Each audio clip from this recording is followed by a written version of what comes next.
한 북한 남성을 살해한 사건이 발생했습니다. 그 직접 실행에 옮긴 사람인 여성들이 둘 다 고용된 사람이다. 마틸다하고 레온과 같은 사이였다. 자식까지 있는 유부남. 너무 충격적이다. 인생을 뒤바꿀 만한 작품의 제안을 받게 되는데 그게 바로 모두가 알고 있는 바로 노출을 강요하는 이후에는 뭐 대인기피증까지 생겼다고. 대한민국을 떠들썩하게 한 풍문. 당신이 궁금해하는 모든 풍문들을 속 시원하게 풀어드리겠습니다. 초근접 밀착 토크 풍문으로 들어쇼. 반갑습니다, 여러분.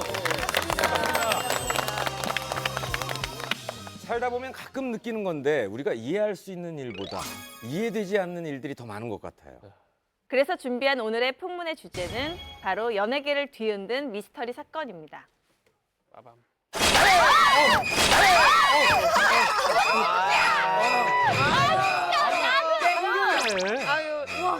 정말 죄송합니다만 이런 거 장치한 PD 안 잘리는 것도 미스터리예요. 나 어떻게 했어? 놀랬잖아, 근데. 진짜 놀랐어. 나 혼자 안다니지 이거 보고 있었어. 와, 되게 잘했다. 지금 일어난 일도 굉장히 미스터리하죠. 예상 못했다. 미스터리한 일 중 하나가 바로 죽음에 얽힌 미스터리가 아닌가 싶은데요. 그러고 보면 연예계에서도 정말 미스터리한 사건들이 정말 많은데요. 저는 개인적으로 그 김성계 씨 사망 사건이 아직도 그분이 왜 죽었는지 정말 미스터리한 사건인 것 같아요. 맞아요. 네, 그래서 준비한 이번 풍문은요. 의문의 죽음을 둘러싼 비밀입니다. 그 최근 말레이시아 공항에서도 죽은 한 북한 남성을 두고 왜 죽었는지 지금 수많은 의혹들이 제기되고 있잖아요. 네, 지난 2월 13일 말레이시아 쿠알라룸푸르 공항 제2청사에서 일어났던 일인데요.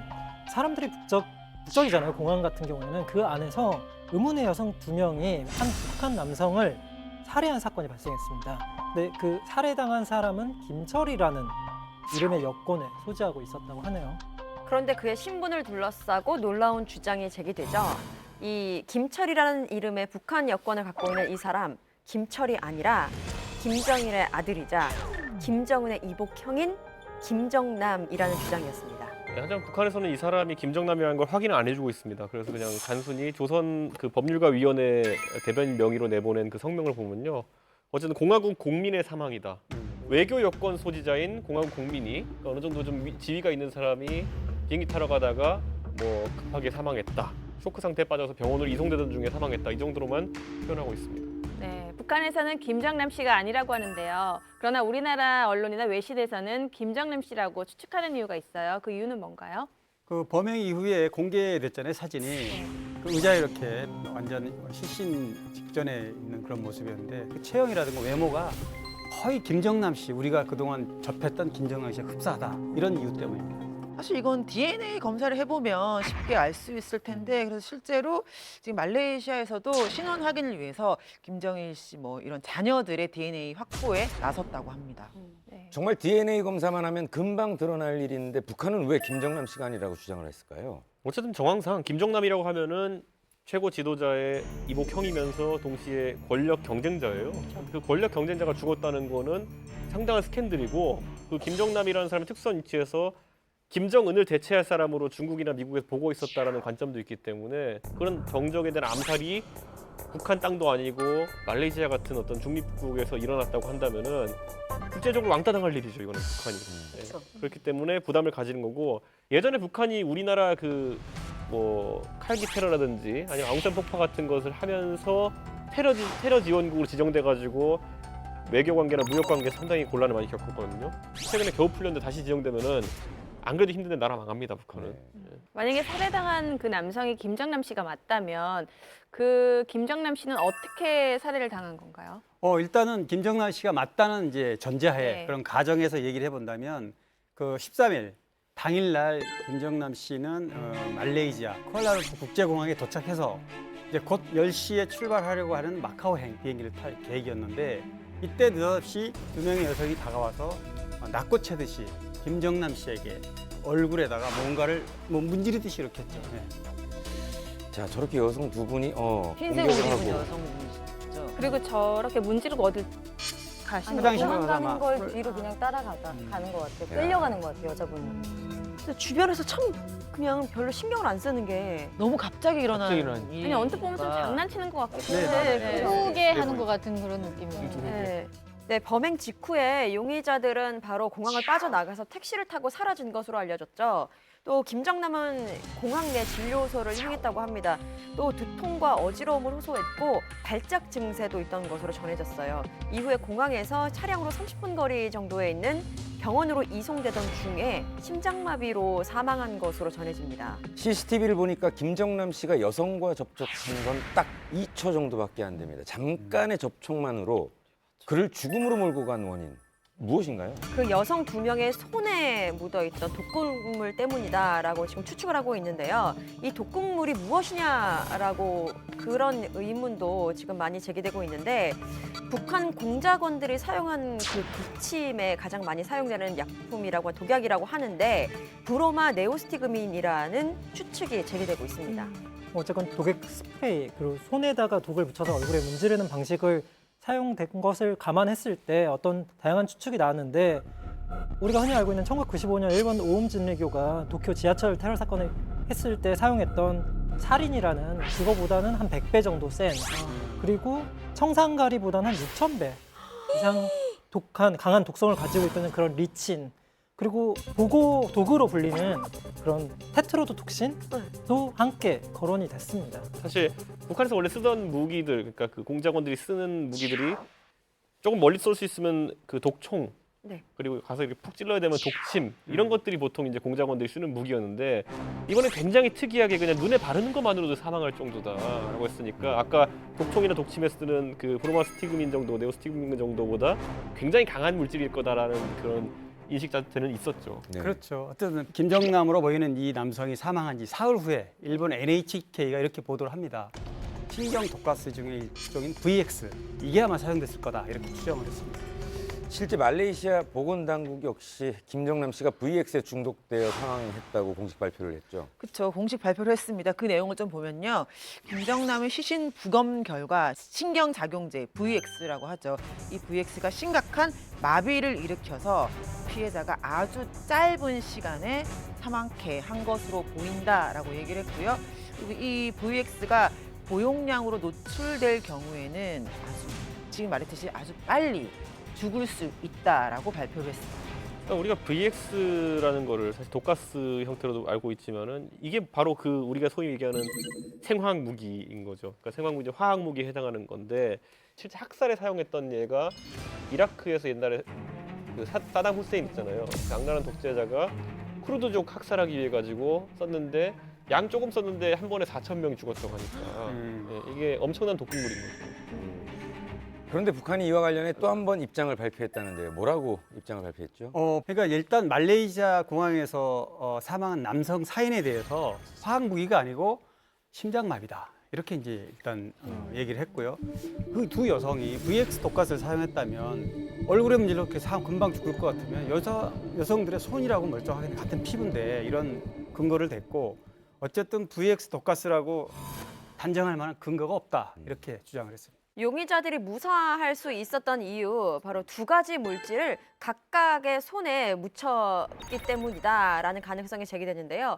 이 2가지 물질을 김정남의 얼굴에 바르는 과정에서 그 물질이 섞이는 거죠. 섞이면서 VX로 변했고 그로 인해서 김정남이 사망에 이르렀다라고 추측하는 겁니다. 그리고 실제로 당시에 그 용의자 2명 중에 한 사람은 증상이 나타난 VX 독가스 증상, 그러니까 구토 증세가 났다는 거죠. 그리고 빨리 화장실에 가서 손을 닦았다. 이런 이제 정황들이 밝혀집니다. 예, 그렇다면 김정남 씨 살해 용의자로 지목된 그 2명의 여성이 있어요. 그분들은 어떤 사람들인가요? 많은 분들이 이 부분에서 되게 깜짝 놀랐던 것 같아요.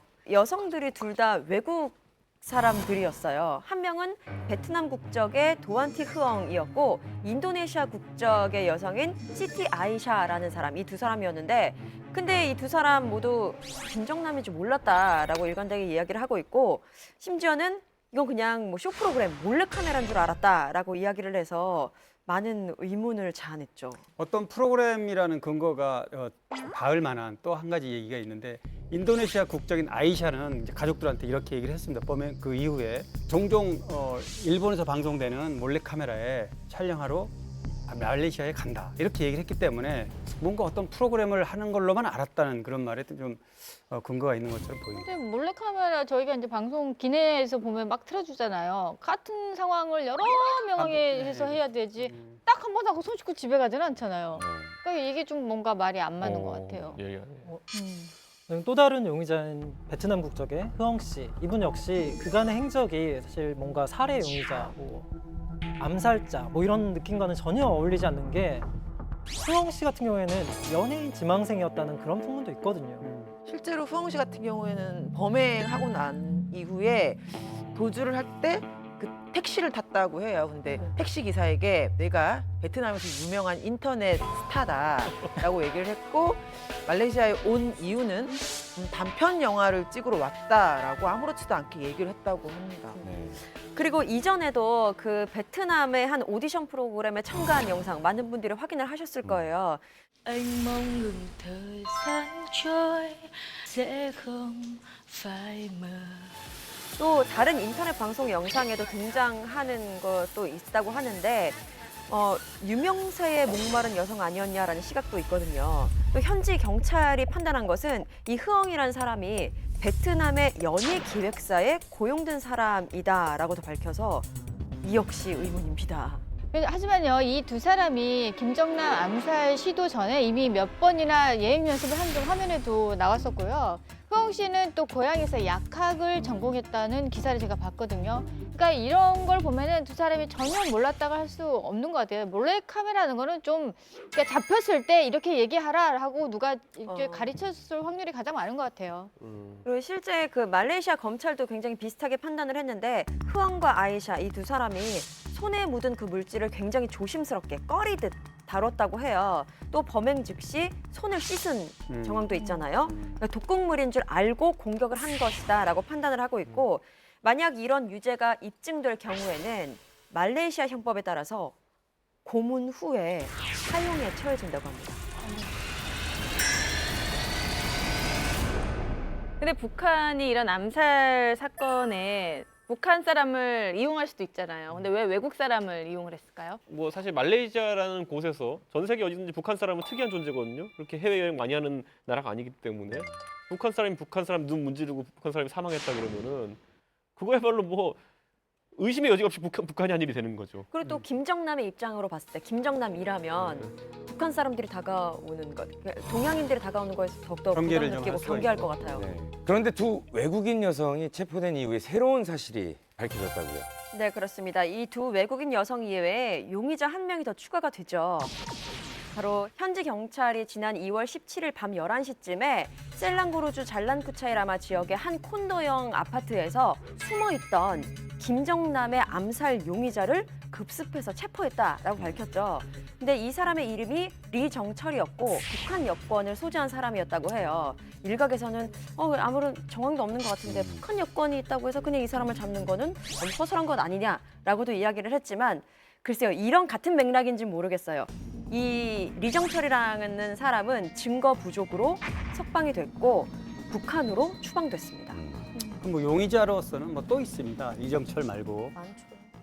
그러니까 암살 직후 김정남 씨를 암살 직후에 이제 출국했던 남자인데 오종길, 이재남, 리지현, 홍성학 씨 네 사람인데 다 북한 국적입니다. 그런데 바로 출국을 했고 이 네 사람이 김정남 씨의 어떤 암살 배후에 있다고 용의 선상에 올랐기 때문에 결국 암살 배후는 북한이다 이렇게. 심지어 북한이 암살 배우로 그 또 다른 이유가 있어요. 그게 바로 김정남 씨가 현 북한 통치자인 김정은 씨한테 편지를 보냈다고 하더라고요. 국정원이 이제 이 편지를 지난 2월 15일에 공개를 했는데 이 편지는 즉 2012년 4월에 김정남이 김정은에게 보낸 것으로 알려진 내용인데 내용이 이렇습니다. 저와 제 가족에 대한 응징 명령을 취소하기 바란다. 저희는 갈 곳도 피할 곳도 없다. 그만 갈 길은 자살뿐임을 잘 알고 있다. 또 이런 내용을 보냈다고 하고 뿐만 아니라 김정남이 김정은에게 이 편지 내용에다가 생활비를 지원해달라는 말까지 썼다는 그런 이야기도 있습니다. 정말로 김정남 피살 사건의 배후가 북한이라면 그 김정은이가 김정남을 암살할 분명한 이유가 있을 것 같아요. 그러니까 결국에는 김정은이 이제 갈수록 이상한 행동들을 하고 있으니까 결국 정권 교체라는 말이 나오거든요. 그러니까 외부 세력 이제 뭐 중국이든지 미국이든지 아니면 또 우리나라라든지 국제 공조를 통해 가지고 정권 교체를 할 일이 있을 때 그 대신해서 지도자가 될 수 있는 사람 중에 하나로 분류되는 거죠. 그래서 이 김정남이 김정일의 첫째 자식입니다. 원래 이게 장자승계의 원칙이라는 게 우리나라에는 좀 통이라고 있잖아요. 할 수 있죠. 네, 그러다 보니까 우리가 소위 얘기하는 백두혈통이라는 것의 최장자로서 이제 승계의 권한이 있다고 보는 사람들이 있는데 실제로 근데 북한에서는 이걸 상당히 부인하는 게 백두혈통으로 김정남을 안 보는 견해도 있습니다. 왜냐하면 여기가 김정남의 어머니 되는 이제 그 성혜림 씨 같은 경우에는 원래 다른 사람이 있었어요, 남자가. 근데 이제 김정일이 이제 김정남을 같이 낳게 된 건데 그러다 보니까 그 일설에 따르면은 김일성이 탐탁지 않아 했다라는 이야기도 있고 그래서 적통을 인정하지 않으려는 분위기가 강했고 특히 김정은이 등장하고 난 뒤에부터는 이제 뭐 계속 탄압의 이런 역사를 갖게 되는 거죠. 그래서 김정은 같은 경우에는 굉장히 죽이고 싶었을 겁니다. 그 전부터 자기가 권력을 승계했지만 굉장히 불안한 상태였기 때문에 하지만 또 중국의 비호하 아래서 김정남 같은 경우 마카오에서 이제 살면서 계속 눈엣 가시 같이 있는 존재였죠. 어쨌든 그 북한의 수식동들에 따르면 일찌감치 김일성 주석 당시부터 어린 김정남을 이제 김정일의 후계자로 이렇게 지목을 해서 그 후계자로 교육을 시켰다. 이런 얘기도 있습니다. 그런데 왜 김정남은 후계자에서 밀려난 건가요? 김정남이 후계자에서 밀려난 이유가 아마 2001년 5월일 거예요. 그 여권을 위조를 해서 일본으로 이렇게 미륵국 하려다가 적발되는 일이 일어납니다. 아마 이 사건 때문에 김정일의 눈에서 벗어났다. 뭐 이런 얘기들이 좀 있었죠. 게다가 김정남 역시도 굉장히 자유분방했다는 성격이 알려져 있거든요. 북한도 역시 중국식 개혁과 개방을 도입해야 된다는 이런 주장을 공공연하게 했던 것 때문에 김정일도 되게 심기를 불편하게 했던 때가 있대요. 그래가지고 결국 후계자 자리에 밀려났고 이복 동생이었죠. 김정은이 후계자가 되면 2009년에 후계자로 내정이 되면서 이후로는 사실상 외국을 떠돌면서 그 도피 생활을 해왔다고 보면 될 것 같아요. 근데 어쨌든 그 이미 권력도 없고 뭐 여러 가지 이유로 떠돌고 있기 때문에 실제 위해가 안 될 거라고 생각할 수 있지만은 그래도 내 형이고 그 첫째 장자니까 김정은에게는 계속 부담스러운 존재일 수밖에 없었던 거죠. 그런데 그 또 다른 풍문에 의하면 김정남 씨가 그 피살당한 건 장성택 씨 비자금을 회수하기 위함이라고. 87년 대한항공 폭파범이죠. 김현희 씨가 제기한 설인데요. 북한에서 김정남에게 장성태 씨에게 받은 비자금을 일부 반환해라 라고 명령을 했는데 그에 응하지 않자 살해가 됐을 것이다. 뭐 이런 설도 제기되고 있습니다. 네. 근데 뭐 장성택 자금 대부분을 어쨌든 김정남에게 가지고 본국으로 귀환해라라는 얘기를 했는데 김정남 입장에서는 돈 들고 가면은 자기는 죽을 거 아니까 분명히 그렇게 할 수가 없었고 그래서 계속 도피 생활을 계속하게 되고 그래서 화가 났죠. 김정은 같은 경우에는. 김정은 앞으로 자기의 그 세력을 계속 유지하기 위해서 계속 타겟이 있을 것 같아요. 저는 그 다음 타겟이 분명히 있을 거라고 생각하는데. 글쎄 뭐 원래 일설에 의하면 원래 타겟은 네. 김정남이 아닌 김정남의 아들인 김한솔을 없애자라는 게 원래 타겟이었다라는 말도 있습니다. 그러니까 김한솔 군이 어느 인터뷰 중에 삼촌인 김정은은 독재자다 뭐 이런 이야기들을 거침없이 쏟아내고 김정은이 곱게 보지 않았다라는 얘기죠. 그렇지만 아직 어린애다 보니까 김한솔 군을 암살하면 국제적으로 또 어마어마한 비난을 받을 수 있는 가능성이 크니까 경고성으로 아버지인 김정남을 미리 처단했다라는 이야기가 솔솔 흘러나오고 있습니다. 어쨌건 김한솔 군은 마지막 남은 백두혈통이라고 해요. 그렇게 알려져 있어서 김정남이 사실 이제 권력에서 밀려나게 되면서 함께 이제 해외에서 망명 생활을 하게 되는 그런 과정을 거쳤는데 정말 들리던 바는 엄청 똑똑하다고 해요. 그러니까 프랑스 파리에서 파리 정치대학을 나왔고 그다음에 옥스퍼드 대학원을 합격을 했다고 하니까 말했던 대로 약간 뭔가 망명 정부의 우두머리가 된다면 위험한 존재가 될 수 있는 거죠. 저 순간 얘기 듣다가 갑자기 딱 생각난 건데 혹시 북한에서 김정남은 따로 놔두고 비슷한 인물로 이렇게 한 다음에 김한솔을 끌어내기 위해서 한 게 아닌가. 네. 혼자 지금 시나리오- 생각하는 추측들은 좀 상가해 주세요.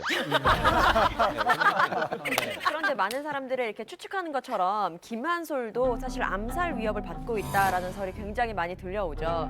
그 예로 옥스퍼드 대학원에 이제 합격을 하고 입학을 하려다가 신변 위협 때문에 입학을 포기했다라는 소식이 전해지기도 했었어요. 어쨌든 결국에는 김한솔 군이 김한솔이 아버지가 맞다면 김정남이 확실하다면 말레이시아에 들어가서 유일한 직계 아들이잖아요.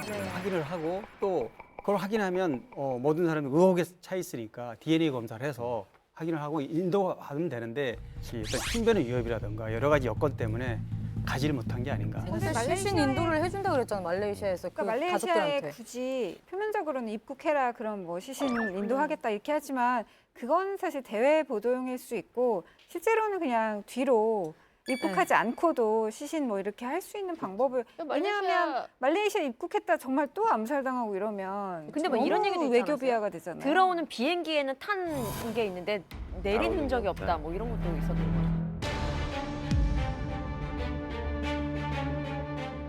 My father has been killed a few days ago. I'm currently with my mother and my sister, and we're very grateful.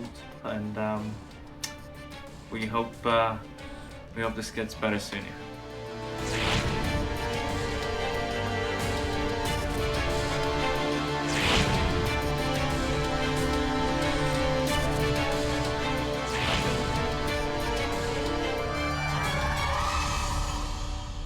지금까지 제기된 설뿐만 아니라 김정남이 암살된 이후에는 여러 가지 추측이 난무하고 있는 상황입니다. 여러분들은 북한이 김정남을 암살한 이유가 뭐라고 생각하십니까? 제가 그런 기사를 봤어요. 김정은이 예전에는 뭐 국민들이나 뭐 같이 계신 정치하시는 분들에게 고개를 절대 숙인 적이 없었는데 언제 한번 딱 이렇게 신문에 찍힌 거예요. 고개를 숙이면서 인사를 하는 게 정말 깍듯이. 너무 당연한 건데 처음 있는 일이라 신문에 엄청 많이 났었거든요. 전 그걸 보면서 아 이건 분명히 내란이 있다. 반란 세력들이 있기 때문에 김정은이 위기의식을 느끼고 그랬을 거다라는 생각이 있었고 거기 중심에 김정남이 있을 것 같다라는 생각이 들었거든요. 그래서 일단 사살해야지라고 마음을 먹었는데 이왕 죽일 거 VX로 경고를 주자 3개. 이런 식으로 일석이조로. 여러 가지 추측이긴 하지만 그동안에 뭐 꾸준히 이런저런 얘기가 많이 나왔는데 우방, 아주 가장 유력한 우방이죠. 중국에서조차 이제 김정은의 대안으로 김정남을 품고 있었다. 이런 이제 얘기도 좀 떠돌았고 아마 이제 그런 풍문에 따른다면 김정은이 위기의식을 좀 느꼈을 거다. 그래서 여러 가지 이유가 많겠지만 그 중에 하나로 살해했을 가능성이 있다. 이렇게 보는 거죠. 김정남을 살해한 이유, 또 다른 이유도 지금 거론이 되고 있는데요. 현 김정은 정권이 무너질 것을 대비해서 김정남이 그 새롭게 해외에서 정부를 만들려는 사람들과 접촉을 했다라는 설 때문에 죽이지 않았을까라고 보는 시각도 있죠. 일설에는 김정은이 그 핵실험을 강행하면서요 국제적으로 입지가 좁아졌다고 하잖아요. 그래서 북한 내에서도 분명 동요가 있었을 거라고 생각이 드는데 이런 자신의 입지를 강화하기 위해서 김정남을 피살한 게 아닌가라는 추측들을 합니다. 네, 과연 진실은 무엇이고 앞으로 김한솔 씨에겐 어떤 일이 벌어지게 될지 정말 궁금합니다. 엄마 미안해, 사랑해. 전라의 노출 연기를 하다 보니까 독이 되지 않았나. 대부분 번 돈을 아버지 빚보증에 썼다. 지인한테 배신당한 그런 것 때문에 너무 힘들었다고. 통화 내역이 모두 삭제되어 있었다. 사랑했지만 뭐 나이 차이가 좀 있고 내가 정가도 좀 있고 해서 교제를 좀 조심스럽게 해왔다.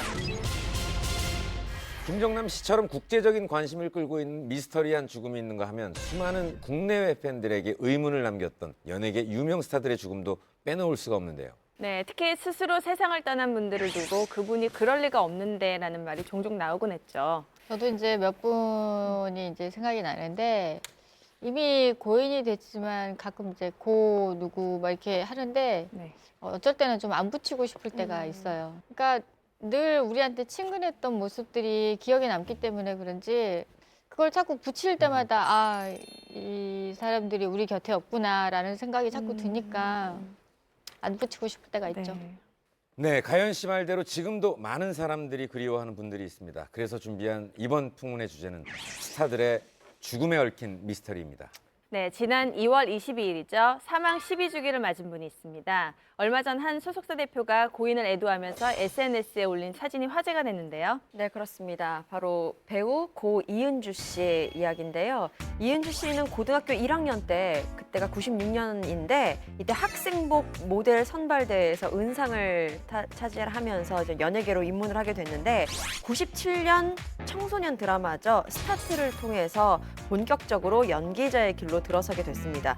그리고 그 이후에 많은 분들이 기억하실 거예요. 카이스트라는 드라마에서 굉장히 이성적이고 약간 이기적이면서도 똑똑한 정말 과학도로 얼굴을 알리면서 대중에게 사랑을 받기 시작합니다. 그 카이스트를 마친 직후에 이은주 씨가 스크린에 가는데 당시에 이제 홍상수 감독의 초기 작품이죠. 오수정. 여기에 아주 파격적인 행보를 합니다. 당시에도 정말 화제가 됐을 정도로 노출 연기로 도드라진 어떤 모습을 선보이게 된 거죠. 지금도 마찬가지지만 당시의 여배우에게 그리고 이제 막 그 피어나기 시작한 여배우에게 노출은 굉장히 파격적인 거였거든요. 그래서 좀 더 많이 화제가 됐었죠. 네. 더구나 이제 이은주 씨는 신인임에도 불구하고 당시에 문성근, 정보석 씨 쟁쟁한 선배 배우죠. 이 연기파 선배 배우들 틈에서 전혀 밀리지 않는 연기력을 선보여가지고 화제가 됐고, 그러니까 2000년도에 오수정 작품이 이제 개봉이 됐고 2001년에 대종상 38회 대종상에서 신인 여우상을 받게 됐습니다. 지금 생각해보면 그때가 20대 초반이었거든요. 네. 근데 굉장히 성숙하고 그 여배우로서의 어떤 갖춰야 될 게 다 있었던 거죠. 그리고 브라운관으로 좀 옮겨서 2004년 이서진 씨와 에릭 씨와 함께 출연한 불새라는 드라마로 MBC 연기대상 최우수상과 동시에 베스트 커플상을 받으면서 굉장히 큰 사랑을 받았었죠. 이때 바로 이은주 씨가 변혁 감독이 연출한 작품이죠. 주홍글 씨에 출연하게 되고 이 작품을 끝으로 스스로 목숨을 끊게 됩니다. 네, 그때가 2005년 2월 22일이었는데요. 이은주 씨가 가족과 함께 살았던 그 성남시 분당구의 그 자택에서 드레스룸에서 스스로 목을 메고 이제 생을 마감하게 됐습니다. 그때 발견을 한 사람이 그녀의 오빠라고 하는데 그때 오후 1시쯤에 숨진 이은주 씨를 발견을 하고 경찰에 신고를 하면서 이은주 씨의 죽음이 세상에 알려지게 됐습니다. 저는 아직도 미스터리한 부분이 뭐 제 개인적인 생각입니다만 그 당시에 이은주 씨가 자살을 결심할 만큼 심각한 일이 있었던가라는 것이 첫 번째였고요. 죽음이 정말 그 어린 나이에 너무 꽃다운 나이에 너무 이르다라는 생각 때문에 참 안타까움을 금할 수가 없습니다.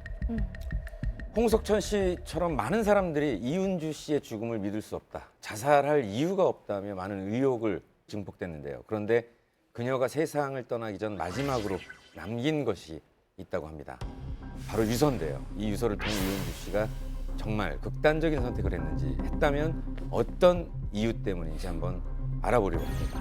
네, 이은주 씨는 이제 생을 마감하면서 혈서 2통 그리고 유서를 3장 이렇게 이제 남겼는데 당시에 굉장히 복잡하고 힘든 그 심경을 그대로 담았습니다. 그리고 엄마한테 아주 커다란 글씨로 엄마 미안해, 사랑해, 그리고 안녕 이런 말을 굉장히 안타까운 그런 말을 남겼습니다.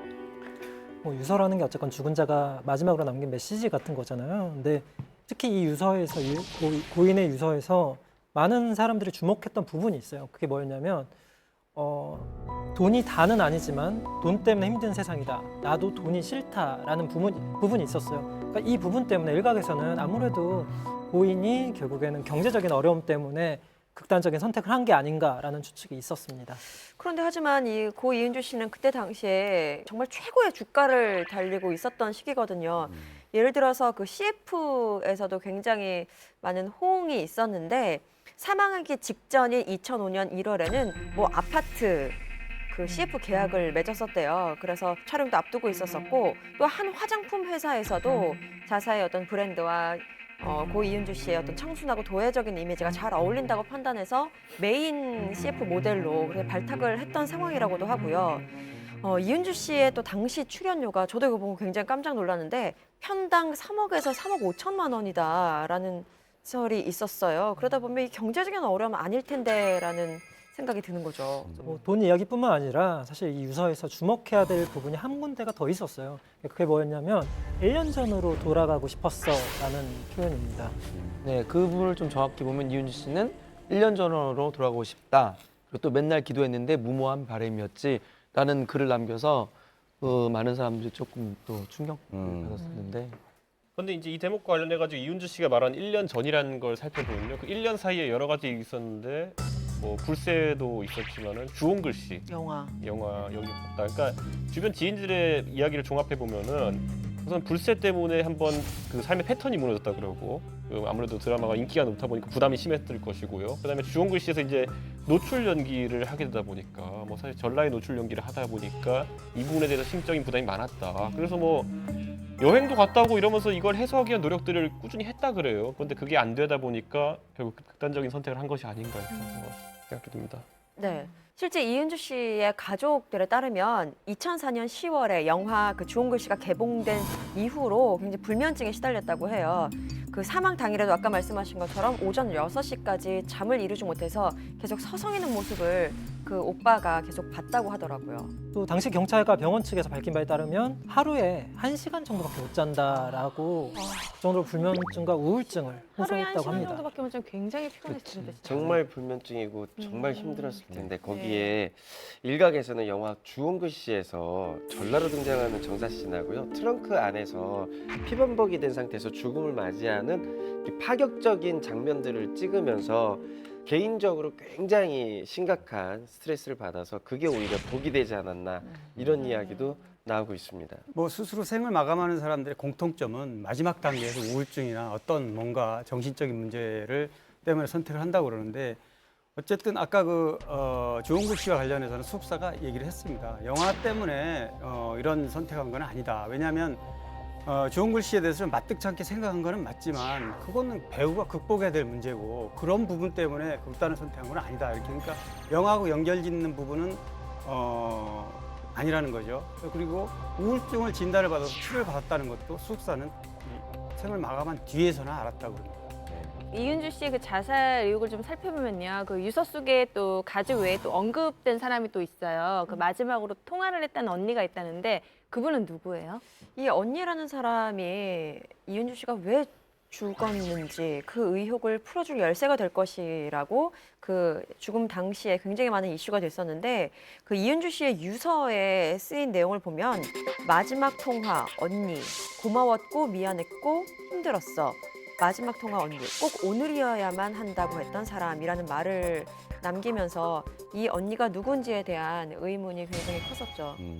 바로 이런 문제 때문에 이제 유서 속에 언니로 등장하는 이 여성의 마지막 이은주 씨가 자살을 각오하고 유서를 쓰기 전 뭔가 할 말을 누군가에게 할 수 있는 사람은 이 사람으로 지목이 됐는데 이 언니라는 사람은 이제 이은주 씨가 자살하기 4개월 전 정도 같이 살았던 프리랜서 영화 기획자로 알려졌는데 하모 씨로 알려졌습니다. 사실 뭐 그럼에도 불구하고 죽기 전에 이분과 통화하면서 어떤 얘기를 나눴는지는 지금까지도 알려지고 있지 않아요. 그래서 뭐 지금 사망 12주기가 됐죠. 뭐 지금도 이은주 씨가 왜 극단적인 선택을 했는지 여전히 의구심이 있는 상황이죠. 그런데 고 이은주 씨의 12주기를 맞아 덩달아 포털 사이트 실시간 검색어에 오른 분이 있는데요. 바로 가수 전인권 씨입니다.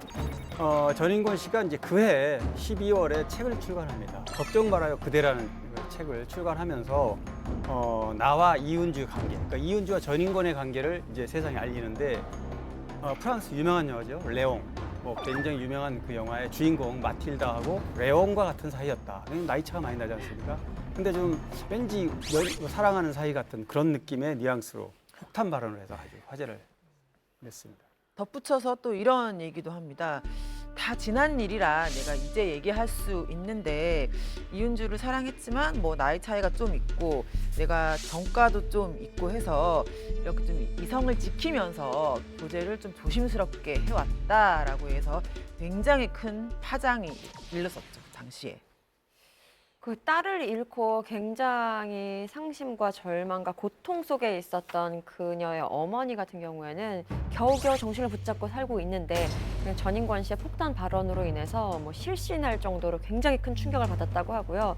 이건 정말로 말도 안 되는 이야기라면서 강하게 반대를 했죠. 전인권 씨를 향해서 뭐 이은주 씨 팬은 물론이고 많은 사람들이 전인권 씨를 이제 비난했고 그런데 전인권 씨도 거기에 굴하지 않고 끝까지 자기 주장을 하는데 사망 직전에 2월 20일 날 주고받은 문자 내용, 이은주 씨가 주고받은 문자 내용을 밝히면서 만약에 내가 이은주와 그냥 단순히 팬이라든가 그런 어떤 우정의 관계였다면 이렇게 자주 문자를 주고받을 수가 있겠나. 그래서 자신의 어떤 그런 특별한 관계임을 또 한번 주장을 합니다. 이에 이은주 씨의 어머니는 그 이은주 씨 친구들이죠. 친구들에게 이제 물어봤다고 해요. 평소에 어떻게 됐는지.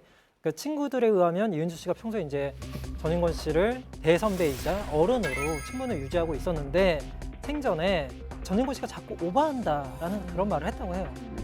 또 아까 전에 그 이은주 씨의 유서에 등장했던 그 영화 관계자 그분이 정말 절친이었잖아요. 함께 살 정도로. 그분의 말에 의하면 이은주 씨가 그 사망 당시에 이미 남자친구가 따로 있었다라고 이야기를 하면서 전인권 씨가 너무 주변에 이런 이상한 말을 좀 하고 다니다 보니까 좀 이 장례식장에서 자신의 존재를 드러내지 못한 채 슬퍼하는 사람도 있었는데 정말 전인권 씨가 너무한다라는 이야기를 전하기도 했었어요. 전인권 씨가 짝사랑을 했든 정말 우리가 얘기했듯이 확대 해석이든 이런 발언이 고인이랑 유가족들한테 한 번 더 상처를 크게 주는 것 같아서 너무 아닌 것 같네요. 네, 사랑하는 가족과 팬들을 뒤로 하고 떠난 그녀의 결정 뒤에 대체 어떤 일들이 있었는지 아직까지도 미스터리로 남아 있습니다. 네, 이은주 씨가 비극적인 선택을 한 지 불과 2년 뒤인 2007년 또 한 분의 연예인이 세상을 떠났습니다. 28살의 젊음을 뒤로하고 스스로 생을 마감한 배우 정다빈 씨입니다.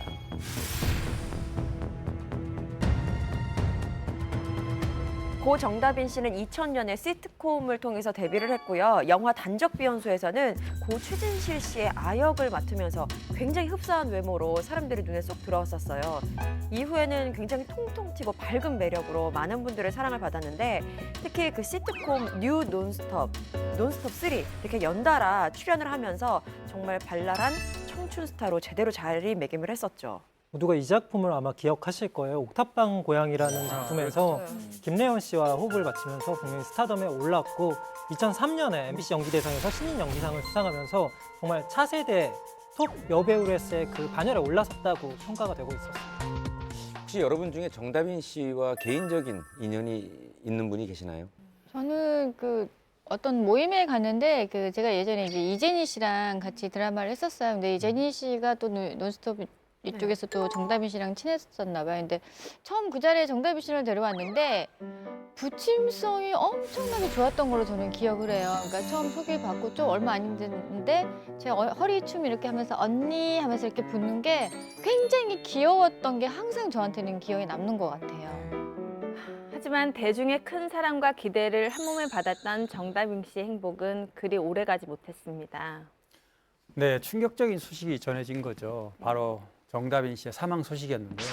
2007년 2월 10일이죠. 오전에 남자친구 집 화장실에서 세상을 떠난 시신으로 발견됐습니다. 당시 수사 당국은 정다빈 씨의 사망 원인을 자살로 판단된다라고 밝혔죠. 그렇다면 당시 수사당국이 정다빈 씨의 사망 사건을 자살로 판단한 이유는 무엇인가요? 두 가지 이유가 있었는데 당시에 정다빈 씨 몸에 뭐 타살 흔적이 발견되지 않았다라는 것과 이후에 그녀의 당시 남자친구의 증언 때문이었어요. 정다빈 씨의 남자친구는 정다빈 씨의 사망 당일 그녀의 시신을 처음 발견한 사람으로도 알려졌는데요. 어떤 사람인가요? 일단 경찰 조사 결과로는 이제 이름으로 이제 밝혀졌는데 본명이 신인 배우로 활동을 했고 정다빈 씨보다는 5살 연하. 그러니까 이제 2006년에 가수 간종욱의 약한 남자의 여기 뮤직비디오로 출연하면서 신인 배우로 활동을 시작을 했고 두 사람이 한 1년 정도 사귄 걸로 그렇게 알려졌습니다. 이 친구가 원래 연기자 지망생이었을 때 제가 알던 동생인데 굉장히 잘생겼고 또 연기자가 되고 싶어서 굉장히 많은 노력을 했던 친구예요. 저는 이제 다빈이 따로 알고 이제 따로 알고 이러고 있었는데 같은 회사에 소속되게 됐더라고요. 그러고 나서 우리 한참을 이제 뭐 몇 번 같이 밥 먹으러 오고 이랬는데 어느 날 이제 고 정다빈 씨가 얘기를 하더라고요. 오빠 사실은 우리 사겨요라고 얘기해서 제가 굉장히 예쁜 커플이라고 생각을 하고 가게에서 한참을 얘기했던 기억이 있습니다. 그 정다빈 씨가 남자친구 집에서 발견됐다는 거는 결국 살아생전의 마지막 모습을 본 거는 남자친구라는 얘기잖아요. 그러면 이 남자친구가 정다빈 씨 죽음에 대해서 언급한 부분이 있나요? 사고 전날 2월 9일 저녁에 이제 정다빈 씨가 여자 지인 2명과 그 술집에 왔다고 해요. 그리고 몇 시간 뒤에 남자 지인 2명이 오고 이후에 남자친구가 그 자리에 합석했다고 합니다. 그 당시에 술자리는 굉장히 흥겨웠다라고 분위기를 전하기도 했고 이후에 이제 정다빈 씨의 남자친구가 와서 함께 택시를 타고 이동을 했다라고 하는데 이제부터는 정다빈 씨의 남자친구의 주장이고 증언인데요. 새벽 3시 20분에서 30분 사이에 집에 도착해서 고 정다빈 씨를 그때 재웠다라고 이야기를 전했었어요. 경찰에 따르면 오전 7시 50분쯤에 그 고인의 남자친구가 정다빈 씨가 보이지가 않자 찾던 중에 화장실에서 숨져 있는 것을 목격했다라고 돼 있고 그리고 화장실 그 수건거리에다가 목을 매 숨져 있었다라고 알려져 있습니다. 뭐 남자친구 유일하게 같이 있었기 때문에 진술이 이제 뭐 상당 부분 우리가 알고 있는 내용인데 경찰이 객관적인 시선으로 당시 상황을 설명한 건 뭐냐면 경찰이 신고를 받고 이 남자친구 신고를 받고 출동해서 보니까 남자친구 정다빈 씨를 안고 내려와서 인공호흡을 하고 있더라 이렇게 출동한 경찰이 얘기를 했습니다. 네. 네. 그런데 정다빈 씨가 사망 하루 전에 자신의 심경이 담긴 듯한 글을 2개를 올렸습니다. 그 중에 하나는 먼저 오전 4시 40분에 올린 글인데요. 은혜라는 제목의 긴 글이었는데 지난 날을 돌아보게 하시는 주님, 혹시 저를 기다리시는지, 혹은 못난 제가 아직도 보고 싶으신 건지, 혹시 저를 용서해 주시는 건지, 주님이 생각지도 못한 순간에 저를 안아주십시오라는 글을 남겼습니다. 한 차례 더 남기게 되는데요. 약 24분 뒤인 오전 5시 4분경에 마침이라는 제목으로 글이 하나 올라오는데 복잡해서 죽을 것 같았다. 이유 없이 화가 나서 미칠 것 같았다. 신경질이 성낼 노예가 될 뻔했다. 울다 웃다 미치는 줄 알았다. 나는 뭔가 정체성을 잃어갔었다라는 의미심장한 멘트를 올려서 굉장히 이후에 좀 가슴을 좀 짠하게 만들었죠. 뒤늦게 이런 게시글을 보면서 제가 알고 있던 정다빈 씨가 다른 여러 가지 사정 때문에 얼마나 많은 고통을 겪고 있었을까, 그걸 왜 눈치를 미리 못 챘을까. 항상 이렇게 밝은 모습만 보고 그 안에 있는 수많은 고민들을 한 번도 얘기를 못 들어줬다는 것에 대한 자책감 때문에 사실 굉장히 힘들었었던 것 같아요. 사실 뭐 발랄한 청순 스타의 대명사로 인정받던 배우가 이런 선택을 할 당시의 모습이 굉장히 너무나 불안했고 또 그걸 극단적인 선택으로 갈 수밖에 없는 어떤 상황이었나 하는 생각 때문에 좀 많이 안타까운데요. 근데 어쩌면 이렇게 게시글을 2개나 남긴 것이 자기 딴에는 이제 본인 입장에선 좀 세상의 마지막으로 호소하고 싶었던 것은 아닐까, 들어줄 사람이 없었던 것은 아닐까 그 순간에는. 그래서 이 글을 전 이제 봤는데 좀 많이 안타깝네요. 결국 뭐 이런 정황들을 좀 미뤄봤을 때 정다빈 씨는 자살로 추정된다라고 결론이 지어졌었죠. 그런데 정다빈 씨의 유가족과 당시 소속사 측은 정다빈 씨는 자살한 것이 아니라고 주장을 하며 경찰에 재수사 요청을 하는데. 네, 정다빈 씨의 유가족과 당시 소속사 측이 그녀의 사망 원인은 자살이 아니라고 주장한 이유가 있다고 해요. 일단 고 정다빈 씨가 사망 직전 직전까지도 유서를 남기지 않았다는 점이 가족들에게는 좀 의문이었던 것 같아요. 사실 죽음을 결심하는 사람들의 뭐 보통의 경우에는 대개의 경우에는 유서를 남긴다든지 아니면 주변에라도 정말 죽고 싶다라는 이야기를 전한다든지 이런 어느 정도의 의사 표시라는 것이 좀 있기 마련인데 전혀 그런 것이 없었고 유서가 없었기 때문에 아 이건 의문이 좀 남는다라고 해서 재수사를 요청한 것으로 보여요. 맞습니다. 뭐 근데 일설에 의하면 당시에 정다빈 씨가 이제 일이 없어서 굉장히 힘들어했다 이런 얘기를 남긴 걸로 이제 알려져 있고요. 소속사 측에서는 뭐 무슨 소리냐 사망 전 이틀 전까지만 정다빈 씨하고 얘기할 때만 해도 그 작품 이야기를 했었고 또 굉장히 그 새로운 작품에 열심히 할 거라는 의욕을 보였는데 이게 말이 안 된다 이렇게 얘기를 했습니다. 그리고 실제로 정다빈 씨는 사망 6개월 전인 2006년 9월에 이미 드라마를 계약을 체결한 게 있었다고 해요. 드라마 큐브라는 드라마였고 또 다른 드라마로는 랠리라는 작품이 있었는데 출연할 예정이었다고 하고 2007년 4월부터 촬영을 들어갈 그런 예정이었기 때문에 아 이런 계획들이 잡힌 사람이 어떻게 삶을 마감하는 선택을 했을까 의문이 남았던 거죠.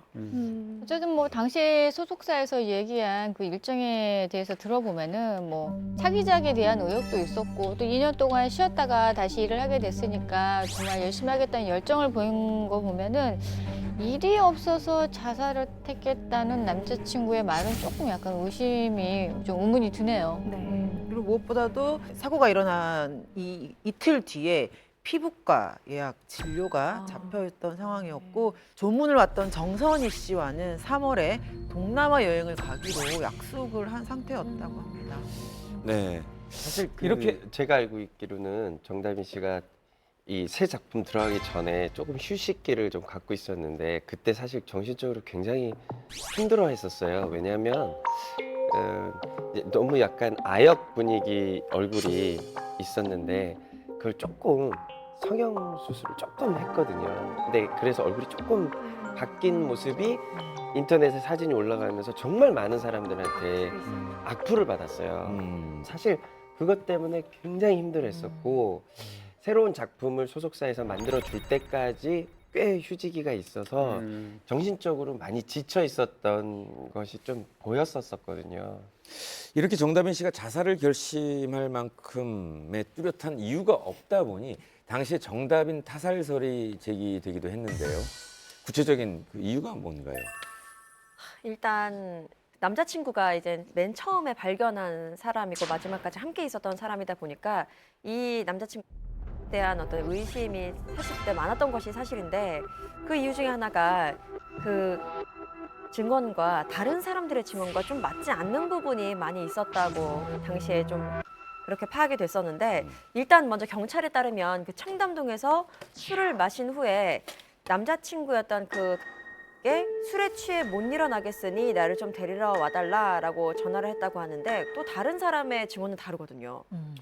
그 술집 직원의 증언에 따르면 3시까지 술을 마신 건 맞아요. 근데 어쨌건 계산은 직접 하고 뭐 만취한 상태는 아니었었다라고 진술했거든요.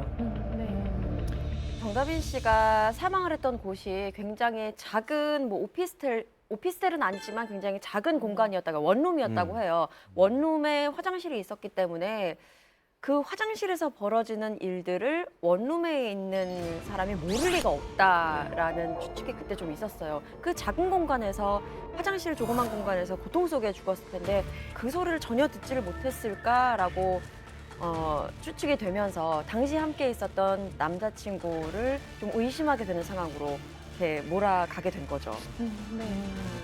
뭐 이런 정황들 때문에 타살설이 좀 제기가 됐으나 결국 국가수 부검 결과 정다빈 씨의 뭐 사인은 전형적으로 목을 매서 사망한 것으로 법의학 용어로는 의사라고 한다고 밝혔습니다.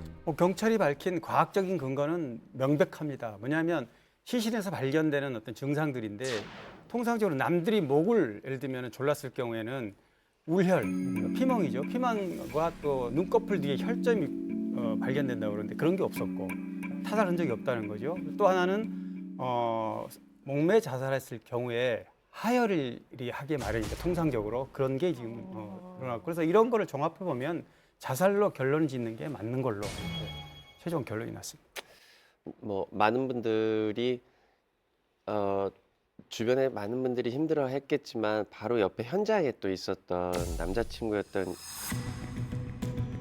사실은 그 정신적인 충격이 더 누구보다도 컸을 거예요. 그리고 거기에다가 또 뭐 타살 의혹까지 제기되고 이래서 굉장히 절망을 많이 했을 건데 뭐 옆에서 뭐 만취 상태가 아니었다 뭐 이런 식의 이야기를 하는 것들 때문에 타살 의혹이다라는 거는 사실은 조금 또 억지스러운 부분이 항상 근데 있을 수 그런 있습니다. 사건 사고가 있을 때 옆에 마지막까지 지켜주는 사람이 의심을 받게 돼요.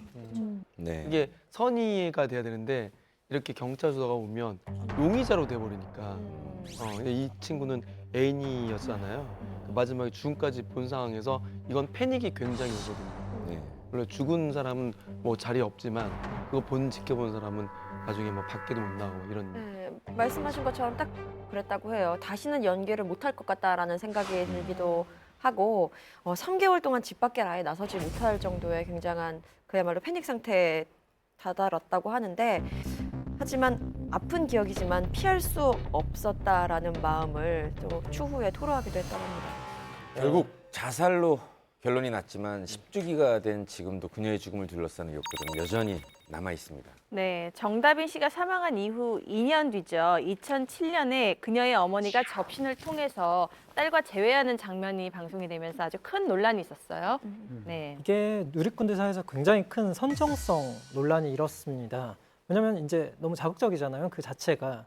그래서 이 해당 제작진이 얘기를 했는데 고인의 어머니 한을 풀어드리고자 했을 뿐이지 뭐 어떠한 의도나 왜곡이 없이 진정성을 담았다라고 밝혔습니다. 심지어 정다빈 씨가 영혼 결혼식을 올려서 또 한 번 화제를 모았잖아요. 네. 정다빈 씨가 세상을 떠난 지 4년 후였어요. 그때 2011년이었는데 영혼 결혼식을 시키면서 많은 분들이 영혼 결혼식이 뭔가라고들 좀 궁금해 하셨었는데 일단 이른 나이에 세상을 떠난 그 딸의 넋을 위로하는 의미로 부모님이 어머니께서 준비하셨다고 했었죠. 알려진 바에 따르면 75년도에 태어나서 2002년도에 사망한 고문모 씨라는 분이시고요. 부모님끼리 서로 잘 아는 사이라고 합니다. 사실 정다빈 씨의 죽음은 제2의 김성재 사건이라고 불릴 만큼 의혹이 많았습니다. 정다빈 씨의 짧았던 삶이 흐르는 세월 속에 점점 마모돼 가는 것이 좀 아쉽기만 하네요. 화려한 조명 앞에서 환하게 웃던 연예인분 중에 한 명이 또 먼 길을 떠난 분이 있습니다. 네, 그렇습니다. 배우 박용하 씨의 이야기인데요. 94년 18살의 나이로 굉장히 빨리 데뷔를 했어요. 그때 테마극장이라는 작품을 통해서 데뷔를 했었는데 이후 98년이었죠. 드라마 보고 또 보고에 출연하면서 그야말로 스타덤에 오릅니다. 그리고 정말 많은 분들이 이 작품을 박용하 씨의 대표작으로 꼽죠. 겨울연가.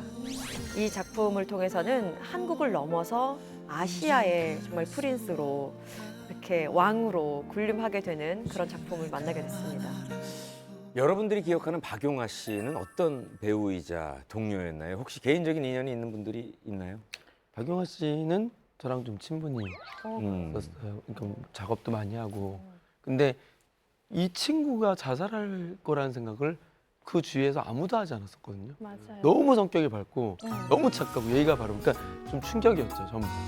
저는 이 박용하 씨 같은 경우는 정말 연기 잘하는 박용하도 알고 있지만 노래를 처음 했을 때 드라마 OST에 나왔을 때 박용하인가? 라고 했을 정도로 정말 노래도 기가 막히게 잘했어서 일본 시장의 팬들이 뭐 팬 미팅에서 노래를 했을 때 사람들이 다 박수치고 눈물 흘릴 수 있는 유일한 첫 번째 한류 스타였지 않나 싶을 정도로 대단한 친구였습니다.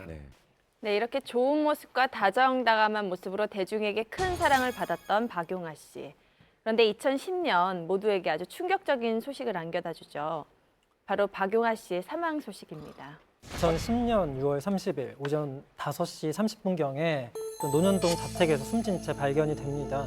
당시 박용하 씨를 가장 먼저 발견한 이는 어머니였고 경찰에 신고를 했을 때 곧바로 출동한 경찰이 확인했을 때 이미 목을 매 숨진 상태였습니다. 정황상 당시는 이제 자살로 추정이 됐죠. 박용화 씨의 갑작스러운 죽음을 둘러싸고 많은 의문들이 불거졌는데요. 어떤 의혹들이 있었나요? 일단 박용화 씨가 생전에 참 절친이었던 배우 류시환 씨가 박용화 씨를 기억하기를 이렇게 말을 했는데, 용화가 참 마음이 약한 부분이 있었다라면서 지인의 배신에 굉장히 많이 괴로워했고 여러 가지 일들이 겹치면서 좀 이런 일이 벌어진 것 같다라고 굉장히 애통해하면서 이야기를 전한 바 있어요. 박용화 씨가 사망한 그해 연초에 이제 박용화 씨가 제주에 행사를 이제 일본 팬들을 불러서 행사를 합니다. 한류 스타였으니까 그때 가장 잘 나갔고, 그래서 그 기획 상품을 이제 기획사가 만들어서 박용화 씨와 관련된 상품을 판매를 했는데, 그 중간에서 기획사가 2억 원을 중간에 착보해서 빼버립니다. 그러니까 그 돈이 다 팬들한테 나온 돈이기 때문에 팬들한테 결국은 박용화 씨가 자기 돈으로 다 갚아줍니다. 그리고 나서 정말 지인한테 배신당한 그런 것 때문에 너무 힘들었다고 그래요. 뿐만 아니라 고 박용화 씨의 측근에 따르면 당시 이제 박용화 씨는 오랜 시간을 동고동락했던 그 매니저분과 영화 사업 진출에 대해서 약간 마찰을 빚었다고 해요. 이때 재정적인 문제로 불신이 생기면서 2010년에 매니저와 갈라서게 됐고, 이 때문에 심적 부담감이 컸다라고 알려져 있습니다. 제가 기억하기론 박용화 씨가 개인 엔터테인먼트 회사를 운영했는데요. 저도 경험을 해봐서 알지만 연예인이 직접 회사 운영에 참여하는 건 쉬운 일이 아니거든요. 경제적으로도 힘들고, 혹시 그런 어려움이 좀 있어서가 아닐까 싶은 생각도 좀 드네요. 그렇죠. 그런 부분도 일부분이 있을 거라고 보여집니다. 왜냐하면 이제 박용화 씨 같은 경우는 회사 운영을 하면서 1인 기획사를, 그리고 또 연예 활동을 병행한다는 게 쉬운 일이 아니었고, 실제로도 2008년 1월에 YONA 엔터테인먼트를 이제 설립을 했는데, 이거를 초창기이니까 아무튼 신경 쓸 게 너무 많았고, 아까처럼 예를 들면 그걸 운영하는 과정에서 제주에 행사를 했더니 정말 믿었던 지인이 사기를 쳤다든지 이런 힘든 과정을 거치면서 정신적으로 힘들었을 거라고 봅니다. 뭐 그럼에도 불구하고 이 당시에 제 기억으로는 박용화 씨가 국내뿐만 아니라 해외에서도 활동이 되게 활발했어서 경제적인 면에서는 그렇게 크게 어려움이 없었을 것 같은데 어땠나요? 맞아요. 실제로 지민 씨 말대로 한류 스타로 굉장히 인기가 많았기 때문에 뭐 경제적으로 힘든 거는 없었던 것 같은데, 지인의 말에 따르면은 대부분 번 돈을 아버지 빚보증에 썼다, 뭐 이런 얘기들이 있었죠. 이 연예인들이요, 대부분 본인이 돈을 많이 번다 하더라도 가족들의 빚이 많아요. 희한하게. 왜냐하면 내 아들, 내 딸은 영원히 몇 억을 벌 거라고 생각을 하세요. 주변에 유혹이 그렇게 많잖아요. 주변에서 자꾸 저 본인이 아들이 딸이 누군데 이거 하세요. 뭐 이거 얼마나 좋은 건데 이런 유혹들이 굉장히 많다라는 거죠. 박용화 씨의 아버지의 경우에는 1996년에 친척의 빚보증을 잘못 써서 어쨌건 신용불량자가 됐다고 해요. 그래서 박용화 씨가 활동하는 족족 이제 고스란히 그 돈이 아버지의 빚을 갚는데 사용됐던 거죠. 박용화 씨가 한 방송을 통해서 그때 당시의 상황에 대해서 이야기를 한 바가 있는데, 어떻게 보면 당연하고 바른 생각이지만 대단하다라고 느낀 부분이요. 이렇게 이야기했대요. 아버지에 대한 원망은 없다라고 밝히면서 아버지에게 일이 생겼을 때 내가 그 짐을 받을 수 있는 나이와 정신이 있었던 것이 참 불행 중 다행이라고 생각한다라고 이야기를 했다고 하네요. 극진한 효자로 알려졌죠. 그래서 위암 투병 중인 아버지에 대한 걱정이 아주 남달랐던 것 같아요. 그래서 아버지의 병환이 조금 심해지자 당분간 내가 연기 활동을 좀 하지 않고 아버지 옆에 좀 지켜드려야겠다, 이런 얘기를 주변 사람들한테 한글로 봐서 굉장히 따뜻한 아들이었던 것 같아요. 박용화 씨는 사망하기 바로 전날까지도 아버지를 이렇게 주물러드리면서 내가 대신 아파야 되는데 라는 말을 했다고 해요. 사실 이런 말은 부모가 자식한테 할 수 있는 그런 이야기인 것 같은데, 이게 어떻게 자식이 부모에게까지 그런 감정을 느끼고 표현을 했다는 거는 정말 지극한 효심이라고밖에 표현이 안 되는 것 같아요. 그렇다면 뭐 사실 부모님을 그렇게 극진히 생각했다면 부모님을 생각해서라도 그런 선택을 하기는 쉽지 않을 텐데요. 당시의 상황을 어쨌건 되짚어 보면요. 그 고 박용화 씨는 2010년 7월 말에 한중일을 배경으로 3국을 배경으로 한 한류 드라마죠. 러브송 출연을 앞두고 있었거든요. 이 러브송이라는 게 영화 1000mm를 리메이크한 작품으로 아시아 팬들의 기대를 한 몸에 맡은 그런 작품이었거든요. 근데 이제 박용화 씨 어머니의 그 지인에 따르면 오랜만에 복귀였거든요. 오랜만에 복귀하는 국내 작품에 대한 그런 뭔가 부담감이 있었다라고 얘기를 합니다. 그런데 박용화 씨의 사망 경위를 조사하던 과정에서 의심스러운 단서가 나왔다고 합니다. 네, 당시에 경찰 측에서는 박용화 씨의 어떤 사망 원인, 이유를 알기 위해서 핸드폰을 압수해서 조사를 해보니까 통화 내역이 모두 삭제되어 있었다고 해요. 저는 이 얘기를 듣고 진짜 박용화 씨가 정말 생각이 많은 사람이었구나라는 생각이 딱 들더라고요. 그 당시에 사실 이건 어떻게 보면 상대방에 대한 배려잖아요. 네. 상대방이 다칠까 봐. 그런 순간까지도 어떻게 그런 생각을 했을까. 저는 정말 맞아요. 대단하다는 생각이 들었어요. 지인의 배신을 그렇게 힘들어하는 사람이면 그만큼 지인을 아낀다는 얘기인데 지인들이 의심받는 것조차 싫었던 거죠. 정말 착했네요. 네, 정말 착했어요. 사실 장례식장에서 막 이렇게 욕한 사람들이 되게 많았어요. 너무 이렇게 가냐. 이렇게 가는 그러니까 남아 있는 사람들이 더 힘든 거죠. 사실은. 이러려고 잘해줬냐고. 네. 너무 잘했던 친구이기. 뭐 많은 사람들이 증언하듯이 정말 착했다, 뭐 정말 가족들을 끔찍하게 챙겼다, 뭐 이런 이야기가 오고 가고 있잖아요. 사실은 그렇게 착하고 또 밝은 모습이었어도 실제로는 마음속으로는 굉장히 이제 힘든 상황인 뭐 스마일 증후군이나 감염성 우울증 뭐 이런 상태는 아니었을지 뭐 이제 나마 조심스럽게 뭐 추측해 볼 수 있는 거죠. 그래서 전혀 티를 내지 않고 또 호소도 하지 않고 그러지 않았기 때문에 오히려 주변에서는 그냥 저 사람 착한 사람 이렇게 생각할 수밖에 없었던 건 아닐까 하는 생각이 드네요. 어쨌든 박용화 씨의 죽음으로 인해서 가장 상심이 컸던 것은 그의 가족들이 아닐까 싶은데요. 그때 당시 가족들이 밝힌 입장은 어땠나요? 유족을 대표해서 이제 박용화 씨의 매형이 공식 입장을 밝혔는데 아주 짧게 유서는 없다. 좋은 곳으로 갈 수 있도록 빌어달라. 이렇게 아주 짧게 입장을 밝혔습니다. 결국 경찰에서 밝힌 최종 결론 어땠나요? 부친의 암투병과 그리고 사업 그리고 연애 활동을 병행하는 거에 따른 굉장히 큰 스트레스를 받았고 결국 충동적으로 술을 마시고 자살한 것 같다라고 결론을 내렸죠. 앞에 언급했던 그 이은주 씨하고 정다빈 씨는 유족들의 요청으로 부검을 했었죠. 근데 박용화 씨는 부검을 안 한 걸로 알고 있는데요. 네, 박용화 씨를 부검을 하지 않았는데요. 경찰은 이제 외부에 침입 흔적이 없고 또 저항에 의한 외상도 없었다라고 했고요. 또 이로 인해서 자살임이 명백하다고 결론을 냈고요. 또 일단 유가족이 부검을 원치 않았기 때문에 진행할 필요는 없었다라고 결론을 냈습니다. 네, 안타깝게도 우리 곁을 떠난 스타들. 그들이 우리에게 남긴 추억만큼은 오래오래 기억될 것 같습니다.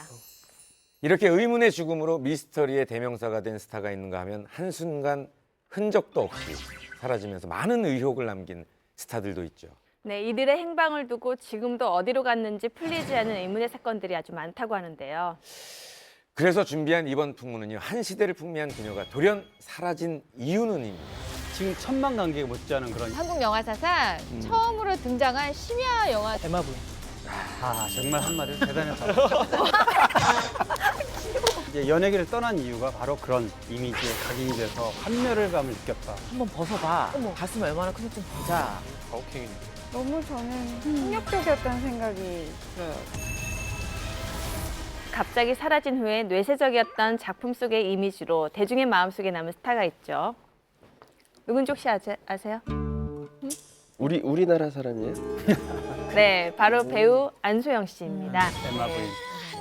다들 뭐 잘 아시죠? 네. 네.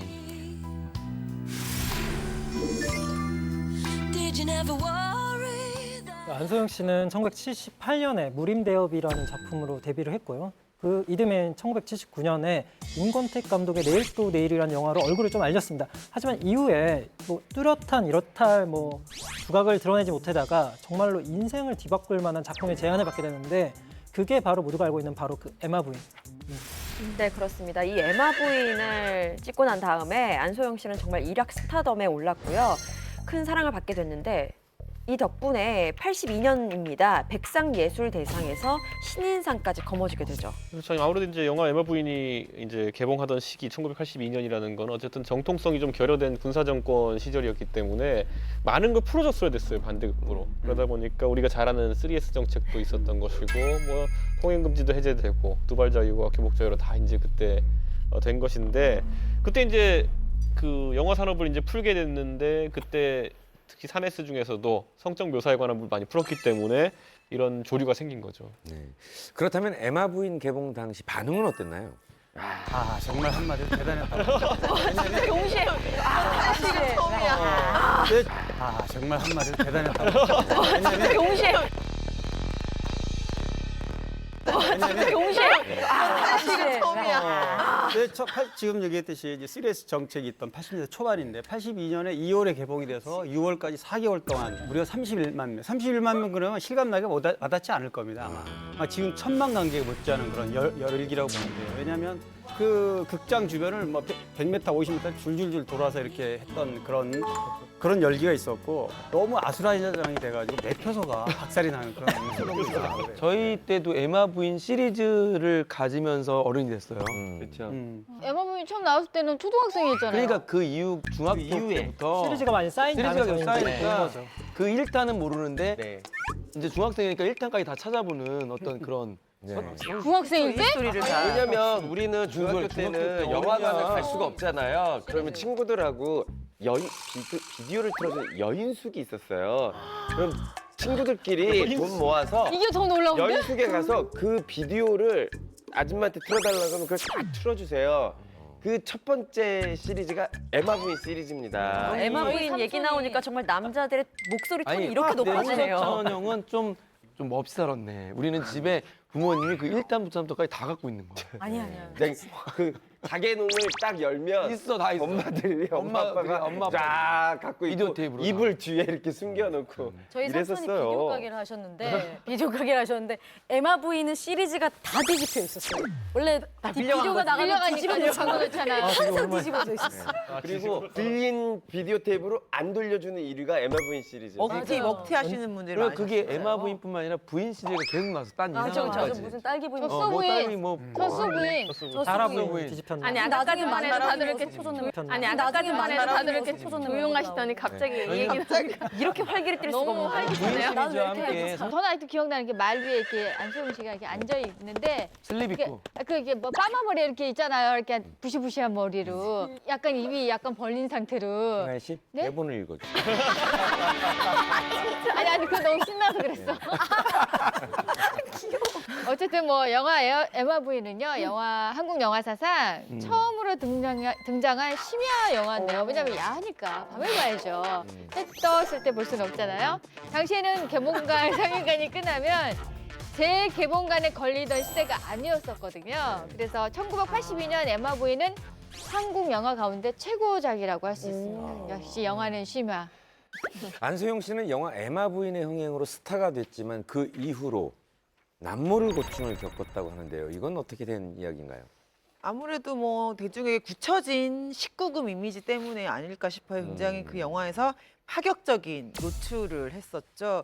영화 속에서 안소영 씨가 하얀 속옷을 걸친 채 마루 위에 올라서 약간 입을 벌리고 있는 그 모습은 지금도 많은 남성분들에게 회자되는 명장면으로 꽂히고 있죠. 이후에 안소영 씨는 에로 배우라는 꼬리표 때문에 굉장히 힘들었다고 해요. 처음에 에마 부인 이 시나리오를 받았을 때는 색다르다 재밌겠다라고 생각이 들었대요. 그만큼 에로물과는 좀 거리가 멀었었나 봐요. 처음에 느꼈을 때는. 그런데 막상 촬영에 들어가니까 정인엽 감독이 요구한 사항이 영화 엠마뉴엘 부인의 실비아 크리스텔 같은 모습을 좀 반영을 했으면 좋겠다라고 요구를 한 거예요. 그러다 보니까 서로 마찰이 생길 수밖에 없었죠. 생각하는 방향성이 달랐으니까. 그래도 감독님이 시키는 대로 할 수밖에 없으니 최선을 다했다라고 합니다. 그렇게 고생을 하면서 배우가 찍은 거는 뭔가 작품을 위해서라는 자기 위안이 되잖아요. 근데 막상 개봉한 이 에마 부인이라는 들어왔는데 너무 본인이 생각했던 거와 다르게 그런 부분만 강조된 것을 보고 본인은 실망을 한 거예요. 그래서 영화가 개봉한 뒤로 동남아로 떠납니다. 근데 동남아로 떠나 있는 그 시기에 에마 부인의 감독이었던 정인엽 감독이 안소영 씨에 대해서 한국의 마릴린 먼로다 이런 식으로 뭔가 글래머 스타로 홍보를 했던 거죠. 안소영 씨 같은 경우는 82년에 에마 부인으로 떴지만 그 에마 부인 때문에 그 해에만 7편을 찍었는데 영화를 전부 성인 영화예요. 청소년 관람 불가. 안소영 씨가 거절할 수 없었던 거는 그 감독들이 안소영의 성인물의 어떤 이미지를 가지고 제작비를 받았기 때문에 본인으로서 그걸 잘 알고 있는 안소영 씨가 거절할 수 없다 그래요. 그러던 중에 안소영 씨가 돌연 사라지는 사건이 발생했죠. 안소영 씨가 돌연 사라지는 사건이 발생을 하죠. 맞습니다. 영화 그 합궁이죠. 88년 작품인데 이 영화를 마지막으로 잠적을 하게 됩니다. 또 이 잠적을 두고 무수히 많은 소문들이 있었어요. 그 대표적인 게 바로 사우디아라비아 왕자의 후처로 들어갔다. 뭐 이런 좀 황당한 연문설도 있었죠. 이 배경이 안소영 씨가 활동하던 당시에 여배우들이 어떤 외교 사절단의 어떤 역할로 연회장에 많이 초대가 됐었다고 해요. 근데 그때 이제 그곳에서 사우디아라비아의 고위층 관계자가 안소영 씨를 보고 뭐 괜찮다라는 반응을 보였다고 하는데 이 이야기가 와전이 돼서 뭐 후처로 갔다라는 소문까지 그렇게 퍼졌다고 하는데요. 이후에 이 소문을 접한 안소영 씨는 기분이 나쁘다기보다는 그냥 참 황당하다라는 반응을 보였다고 해요. 그렇죠. 당연합니다. 그래서 안소영 씨가 한간에는 이제 연예계를 떠난 이유가 바로 그런 이미지에 각인이 돼서 환멸감을 느꼈다. 그래서 이제 연예계를 떠났다는 그런 얘기도 있었는데, 근데 어쨌든 에마 부인으로 인해서 안소영 씨가 그런 에로 배우 이미지에 낙인이 찍혔고 그것 때문에 남물이 힘들었던 건 사실입니다. 맞아요. 뭐 실제로 뭐 수모 뭐 이런 거 굉장히 많이 겪었는데 거리를 지날 때마다 남자들이 뭐 한번 벗어봐. 어머. 가슴이 얼마나 큰지 좀 보자. 뭐 이런 황당한 얘기를 하고 무례하게 구는 남자들이 굉장히 많았다고 합니다. 그래서 이후에는 뭐 대인기피증까지 생겼다고 해요. 참 스트레스 많이 받았을 것 같습니다. 네, 그렇게 해서 결국 안소영 씨는요, 1995년 영화 아름다운 청년 전태일을 끝으로 또 한 번 영화계를 떠나게 됩니다. 네, 뭐 안소영 씨는 에마 부인으로 인해서 그 스타가 됐지만 당시에 그 이상의 어떤 작품에는 뭐 제대로 이어가지 못했기 때문에 배우로서는 이제 그걸로 중단을 했고, 안소영 씨가 이제 대신 에마 부인으로 인지도를 살린 그걸 가지고 밤무대 활동을 하면서 돈을 좀 자금을 모아서 사업에 이제 뛰어듭니다. 그래서 패션 사업을 시작을 했는데 경험이 없다 보니까 뭐 받을 돈도 못 받고 돈을 떼이면서 이런 과정에서 결국은 사업 실패로 이어져요. 그런데 안소영 씨가 연예계를 떠나고 한 2년 후였습니다. 97년에 충격적인 소식이 또 들려오는데요. 바로 안소영 씨가 결혼을 하지 않은 상태에서 아들을 출산했다라는 소식이었습니다. 그리고 그 아들을 데리고 미국으로 떠났다라는 이야기까지 이어지는데요. 한간에는 안소영 씨가 재벌가의 아들을 낳고 도망을 친 거다라고 소문이 돌았습니다. 그런 소문이 있긴 사실 있었는데, 이제 안소영 씨 같은 경우는 분명한 거는 미혼모로 아들을 낳고 국내에서 활동하지 않고 아들을 위해서 미국으로 떠났던 거는 맞습니다. 그래서 이제 미혼모로 아들을 미국에서 키우려고 굉장히 힘들게 했고, 아들에 대한 미혼모로서 애착은 굉장히 컸던 걸로 본인이 그렇게 얘기를 하고 있습니다. 어쨌든 지금까지 그럼 대중들은 그 아이의 아빠가 누군지 모르는 거죠. 네, 한 인터뷰에서 안소영 씨가 그러한 의문에 대해서 이렇게 말을 했습니다. 그냥 미혼모로 알아주세요. 라고 하면서 궁금증을 일축했죠. 아, 그래요. 여전히 사람들이 궁금해할 만한 미스터리를 간직하고 계신 안소영 씨. 현재 어떻게 생활하고 있는지 알려진 게 있나요? 네, 안소영 씨가 이제 제주도에서 뭐 지인의 식당도 도와주고 이렇게 경제적으로 굉장히 힘든 상태고요. 2015년에 영화 돼지 같은 여자의 뭐 조그마한 역할도 출연하면서 나름대로는 어떤 그 연예계에 복귀를 하고 싶어 하는데 쉽지 않은 상황입니다. 많은 어려움을 극복하고 다시 배우의 길을 선택한 안소영 씨. 앞으로 아들과 함께 걷는 길에 행복이 가득하길 바라겠습니다.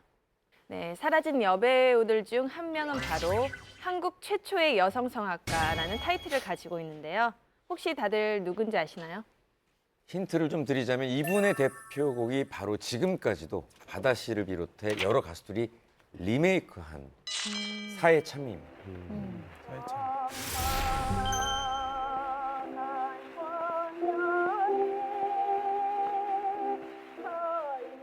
또 영화 덕혜옹주에서 덕혜옹주 역을 연기한 손예진 씨가 이 노래를 듣는 장면이 나오기도 했고요.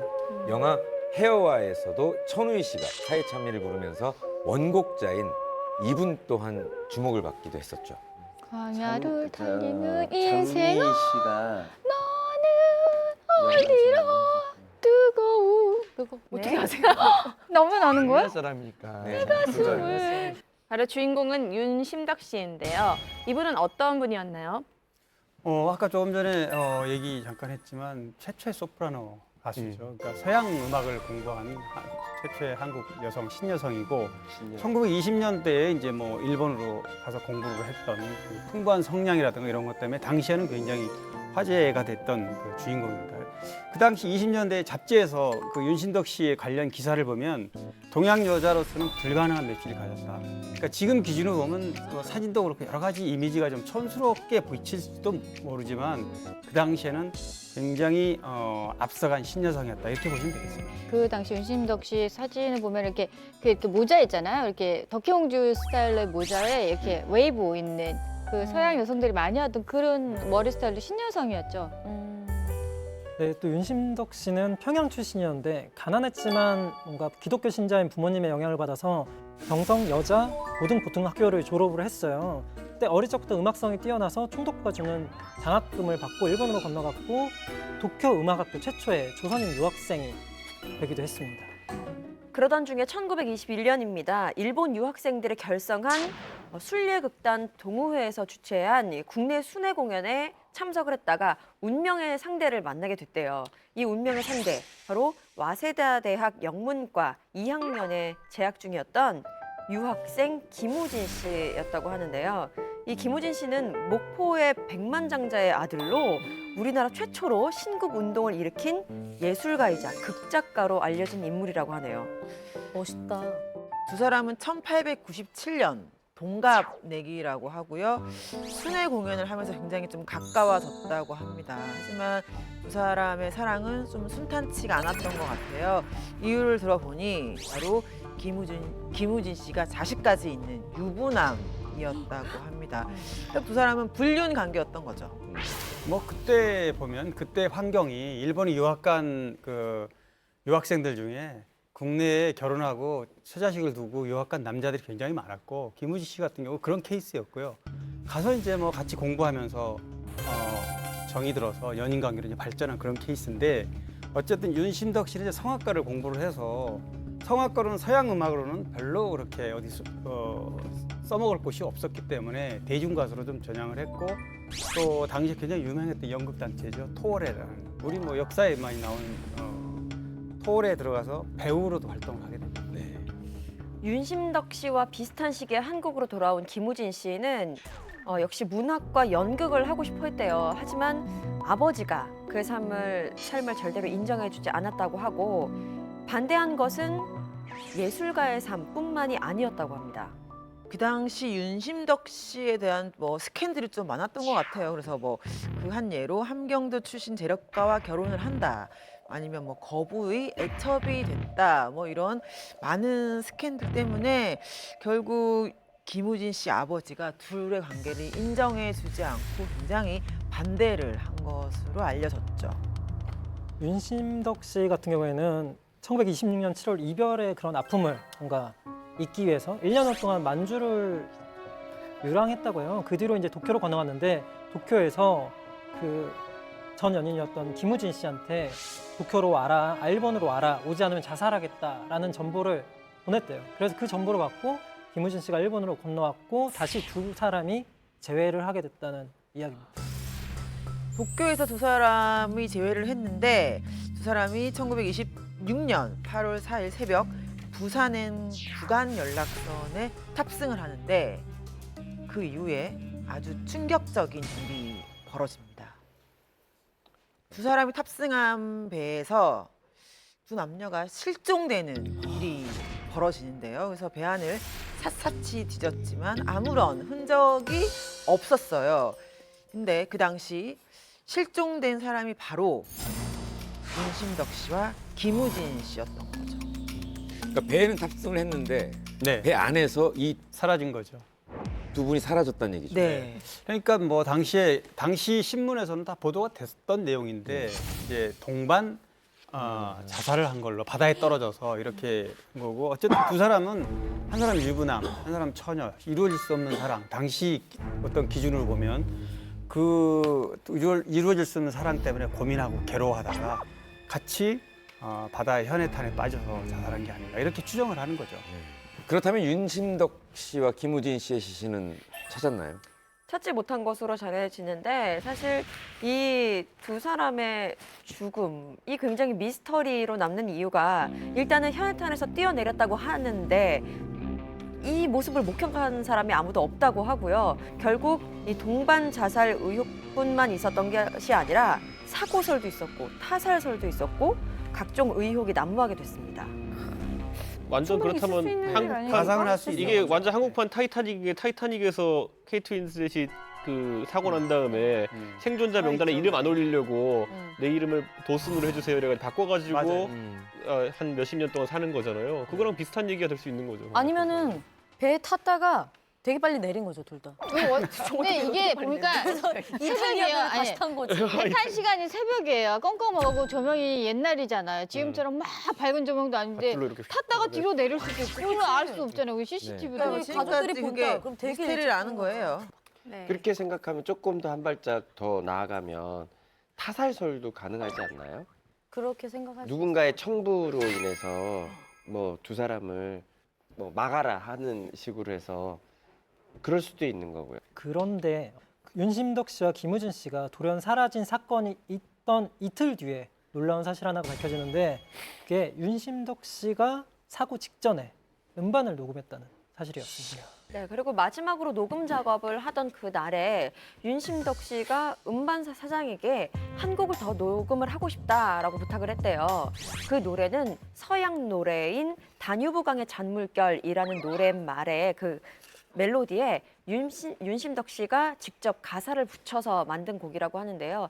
이 곡이 바로 앞서서 말씀하셨던 사의 찬미라는 곡이었습니다. 네. 사이찬미라는 노래를 녹음할 당시에 그 하염없이 눈물을 흘리면서 녹음을 했다는 얘기가 있어요.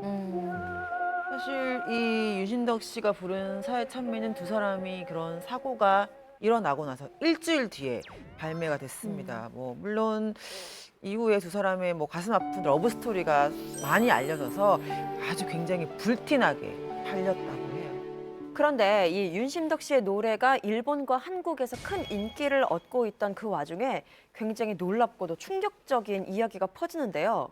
바로 이탈리아에서 윤심덕 씨와 김우진 씨를 목격했다라는 이야기가 들려옵니다.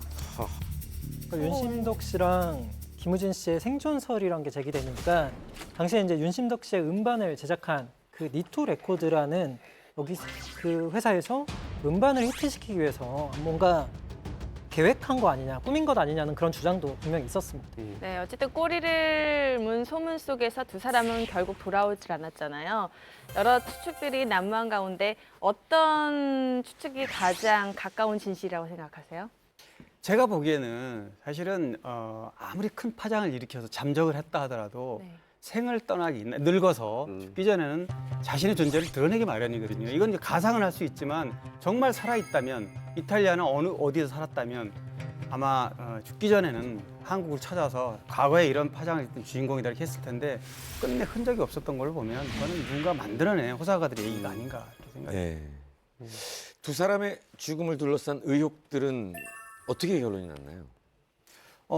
지금 얘기했듯이 끝내 이제 두 사람의 행적을 파악해내지 못했습니다. 그 이탈리아에서 뭐 두 사람의 흔적을 봤다는 목격담이 있다고 그래서 이탈리아 영사관에 의뢰해서 윤심덕, 김우진 두 사람 이름을 찾아봤더니 그런 사람이 없다고 통보가 왔기 때문에 그 충분히 어떻게 뭐 알아요, 이거를? 조작을 뭐 할수 앨리스 뭐 이런 걸로 바꾸면 알 수가 없잖아요.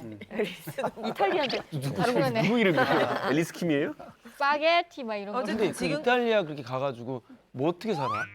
돈을 뭘로 벌고 아니, 음악을 했으니까. 그냥 벌어놓은 게 영착을 할 수가 있다. 이토 레코드사가 그걸 의뢰했다면 이제 어느 정도 이제 수입이 들어오는 거를 어느 정도 일정 부분 떼어주는 조건을 걸었을 수도 있는 거고. 한국 음식점 열을 수도 있고. 그러니까 챙겨줬을 어디. 수도 있고. 네, 뭐 어쨌든 지금까지 뭐 시신, 유서 아무것도 발견된 게 없고요. 그래서 현재 두 사람의 죽음은 미스테리로 남아 있는 것이죠.